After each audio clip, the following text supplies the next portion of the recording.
This film has been produced to show some of the activities, efforts, and achievements accomplished during the past year by the United States Air Force Aerospace Medical Research Laboratories in Dayton, Ohio.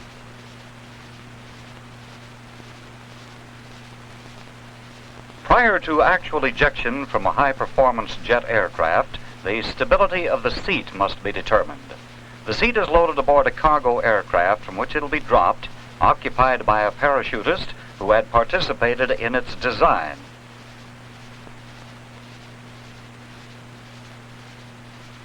We see the seat and its occupant leaving the aircraft. The stabilization booms are already extended. In an actual ejection, they would be automatically extended as the seat separates from the aircraft. Red signal smoke generators are mounted on the booms for the purpose of facilitating photographic recording of this test. Observing the descent of the seat from the ground, we see the drogue parachute deploying at 15,000 feet or 4,600 meters. The main parachute starts to deploy, but in this particular test, it collapsed partially. The subject received an opening shock estimated at 16.5 G and lost consciousness.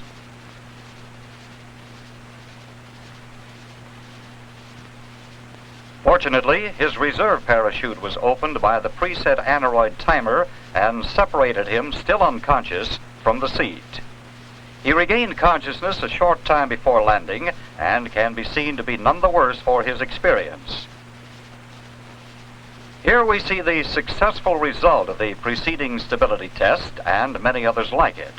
This is an actual live ejection of the new seat made from an F-106 aircraft flying at 22,000 feet at a speed of 535 miles per hour.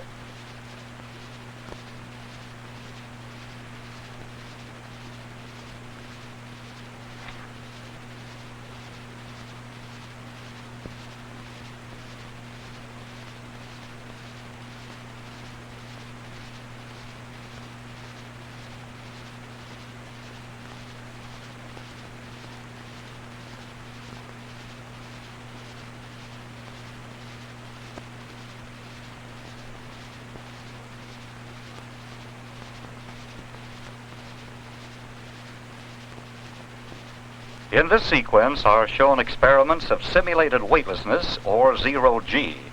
To produce this weightless state, an aircraft, in this case a Convair C-131, is flown through a Capillarian trajectory. Starting at 12,000 feet, the aircraft goes into a 10-degree dive until a speed of 250 knots is reached.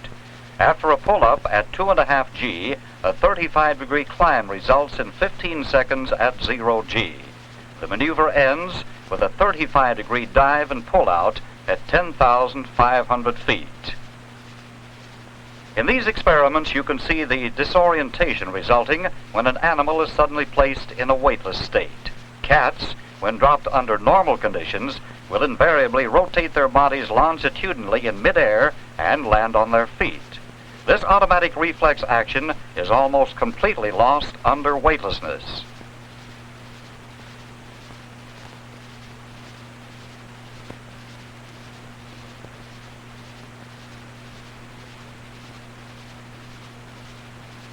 Pigeons normally keep their bodies in a horizontal axis while in flight. These zero-G birds have lost their feeling for what is up or down and point in all directions, some even flying upside down.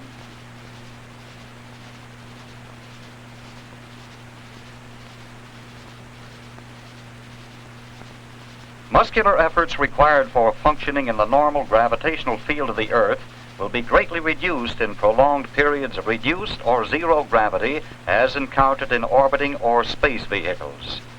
To produce a condition of reduced gravity for periods up to 24 hours, a human subject is completely immersed in a tank of water at a temperature of 92 3/10 degrees Fahrenheit.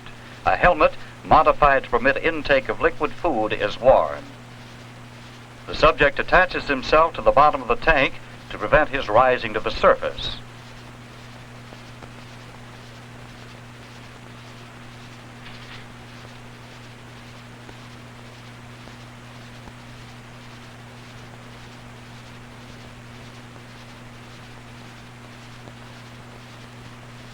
Communication between subject and observer is maintained constantly. The subject has now completed his 24-hour run, and after removal of his rubber suit will be subjected to several cardiovascular stress tests. Control values for these tests had previously been obtained. The tilt table test is one of the most sensitive indicators of the cardiovascular status.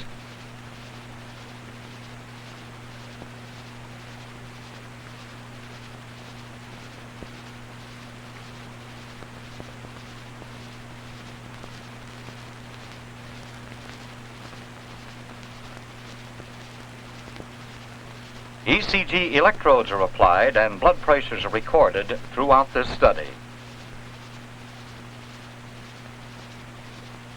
After obtaining baseline values in the horizontal position, a 12-minute test of orthostatic tolerance is performed in the vertical position. ECG and blood pressure are recorded at 1-minute intervals.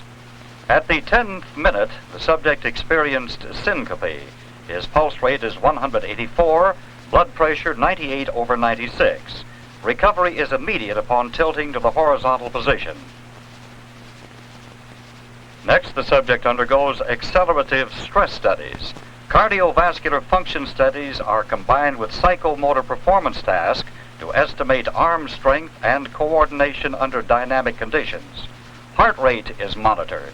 The test terminates when the subject fails to respond to the center light, indicating loss of central vision. The heat chamber test is another very sensitive and reliable indicator of cardiovascular capability. Tests are discontinued if the pulse rate reaches 150.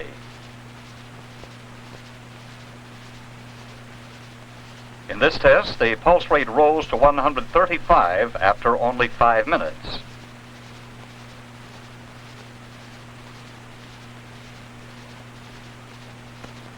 At 7 minutes, it stood at 145. The test was terminated at 9 minutes when the pulse rate reached 163. This test documents a greatly reduced tolerance to heat as a result of the 24-hour hypodynamic experiment. Finally, neuromuscular coordination is evaluated by using the complex coordinator. It is a light matching task using a control stick and rudder pedals to respond to roll, pitch, and yaw lights.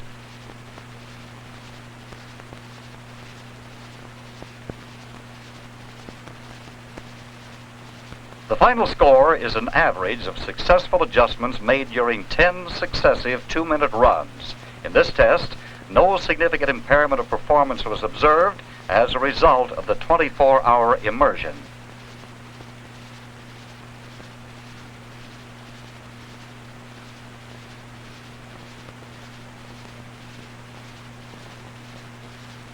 The vertical deceleration tower is used to study the effect of impact on man and laboratory animals.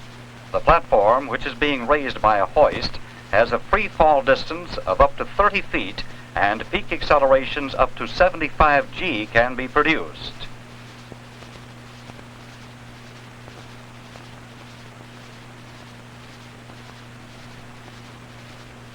As the platform is being raised, the tip of the 4-foot plunger can be seen below and at the back of the cart. And when the cart is dropped, the deceleration is caused by the plunger displacing water out of the cylinder. The drop cart can be seen through the window in the instrumentation room.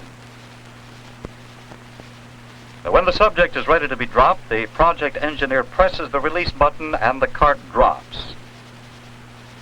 The instruments record the accelerations and other physical data.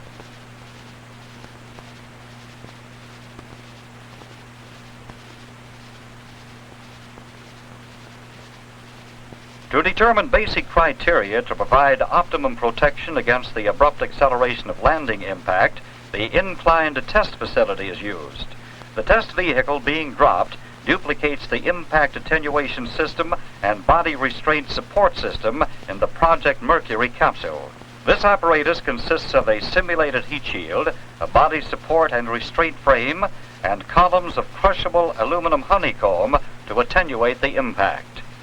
The subject is impacting at a velocity of 30 feet per second, which simulates the descent rate of the recovery parachute system.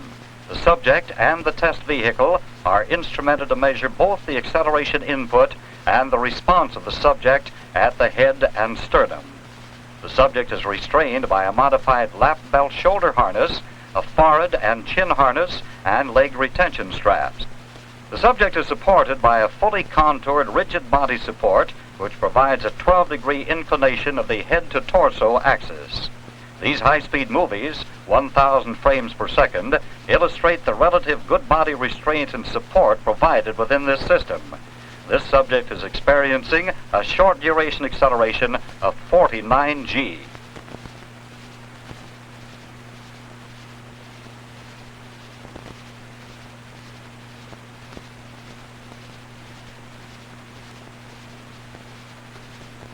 This vehicle is descending at a rate of 20 feet per second with a horizontal velocity of 20 feet per second.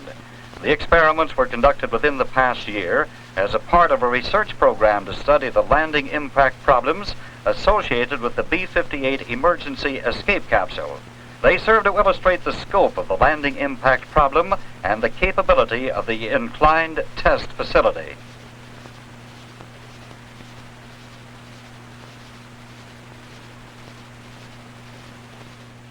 This is the vertical accelerator. The objective of this research facility is to determine the effects of severe buffeting on man as may be encountered in aerospace and space operation. The facility has a maximum acceleration of 5G, a vertical double amplitude up to 20 feet, and a frequency range up to 10 cycles per second.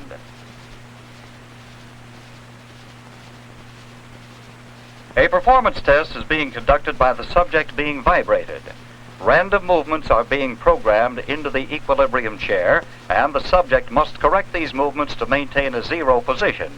A blindfold is used to eliminate the visual input to the subject's sense of equilibrium. The difference between the programmed movement and the correction is a measurement of the subject's ability to perform.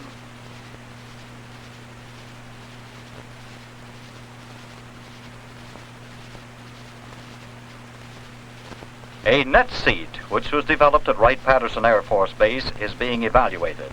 The vibrations are in the vertical direction, and the amplitude is increased at a given rate until the subject indicates that he's reached tolerance. At 4 cycles per second, a natural frequency of the man seat system is shown. You will note the excessive movement of the abdominal and pelvic region. At higher frequencies, the movements of this region are reduced. Research in bioastronautics is continuing at the Aerospace Medical Research Laboratories in support of the space age.